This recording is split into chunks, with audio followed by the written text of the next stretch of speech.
Në kohë konflikti, njerëzimi shpesh shkëlqen më shumë. Zbuloni historinë prekse të një ushtari, veprimi i thjeshtë i të cilit foli shumë për respektin dhe mirësinë. Mes sfidave të luftës, një ushtar musliman ishte në rrugë e sipër. Ai gjeti një grua të moshuar që po luftonte, e paf të ecte më tej në rrugën e vështirë.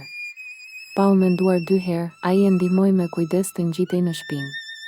E mbajti për kilometra të tëra, përmes udhëtimit të vështirë. Ai duroi që ajo të arrinte në një vend të sigurt përpara se ta linte poshtë. Kur e pyetën pse shkoi deri aty, përgjigjja e tij ishte thellësisht prekse. Ai shpjegoi, ajo është një nënë dhe Allahu u ka dhënë nënave një nder të madh. Veprimi i tij ishte një dëshmi e këtij respekti të thellë. Shembulli i këtij ushtari ilustron bukur rëndësinë e nderimit të pleqve dhe të shfaqjes së dëmshurisë ndaj të gjithëve. Lejoni që akti i tij t'ju frymëzojë të kërkoni mënyra për të ndihmuar të tjerët çdo ditë. Vazhdoni këtë frymë respekti dhe mirësie në jetën tuaj.